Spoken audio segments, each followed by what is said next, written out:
For decades, mental health cases have steadily increased in Nigeria, with the World Health Organization now estimating that as much as up to a whopping 50 million persons out of the nation's 200 million population are suffering from one form of mental health challenge or the other. While that is quite a matter, it's even more worrying that Nigeria has only 150 psychiatrists, leaving less than 10% of mentally ill persons with access to the care they need. Veronica Danipoy has a report on some unorthodox centers that claim to be providing alternative care and cure for persons with mental health challenges in Nigeria. Nigeria's battle with mental health dates back a long time. Its first trained psychiatrist, Professor Thomas Lambo, introduced outpatient treatment services in Aro village, in present-day Abeokuta, where he pioneered the use of modern curative techniques combined with traditional religion and native medicines. More than 70 years after, the situation has become a major national crisis, with a quarter of its people affected by one or a combination of different types of conditions. According to the World Health Organization, mental, neurological, and substance use disorders make up to 10% of the global burden of disease and 30% of non-fatal disease burden, with the rates of mental health workers varying from below 2 per 100,000 population in low-income countries to over 70 per 100,000 in high-income countries. With this figure, access to quality treatment is a major burden for most citizens who seek alternatives to mental health, not being any different. Little wonder then that the figures are so high in Nigeria. I had a chat with a suicide survivor who had made several attempts at taking her life and agreed to conceal her identity to avoid stigma. Thought about jumping from a bridge actually. Eventually, I settled for just overdosing on medications. I had made different types of medication tablets, so the plan was just put it all together and drink it and sleep and hopefully pass from there.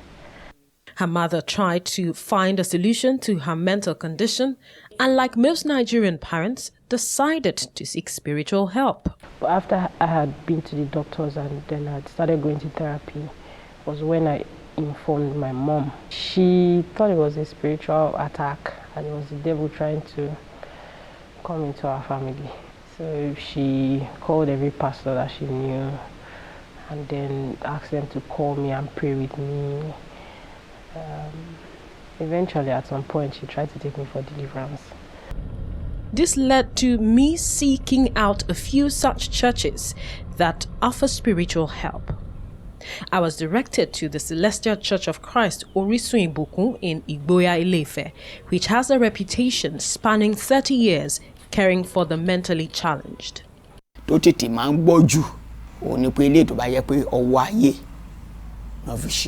Mental illness that has diabolical undertone heals quickly and permanently when we intercede.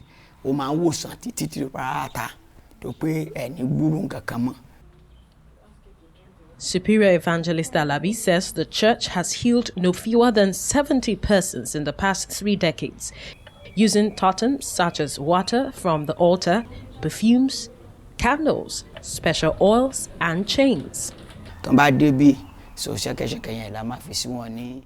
When they are brought here, we chain them. Afterwards, we apply perfume, put candle in water. The candle will be applied on them. The candle is lit around the victim, and we engage in fervent prayers for 3 days. Some victims receive healing instantly, while others take a day or weeks afterwards.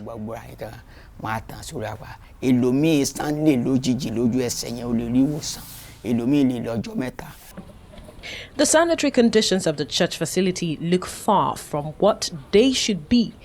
But what has spirituality got to do with mental health challenge? There are witches and wizards, and anyone who doubts their existence is lying. This world is full of turbulence. Apart from spiritual option, others have had to take relatives to herbalists like Chief Kolakpo Majid in Molete, Ibadan.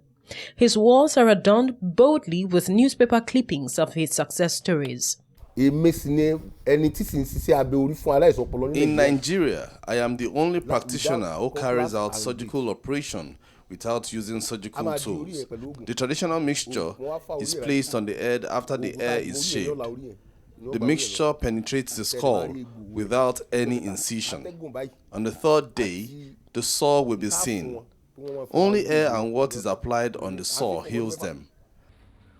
I asked to take a tour of his facility, and what hit me as we walked in was the stench of urine I was greeted with. Victims bound in chains, parts of a car engine, plates, some of the female patients chained together, sitting on bare floor. But Chief Kolakpo believes in the potency of his herbs to totally cure any mental disorder. Herbal treatment is the best for mental illness. If such person is taken to the hospital, he will be placed on medication for life. But a genuine traditional doctor will know how to cure the victim permanently. It is clear that many Nigerians inspired by cultural beliefs see spiritual and herbal alternatives as the best way out. But is that the way to go? Is it safe? Dr. Ajomale again thinks otherwise. He says we must first understand that not all mental health issues require medication. A good number of issues require what is often referred to as psychotherapy, that is, counseling. The idea that all mental health issues require medication is part of the problem. So how do we quantify the level of engagement with government on this issue, seeing Nigeria has a huge mental health burden? Dr. Ajomale further adds that, quote, mental health care is suffering under the same issues as health care generally is in Nigeria. There is a huge gap in human resources for health, limited government funding and alternative sources of funding from donors, grants and partners. Nigeria's battle with mental disorders is far from over.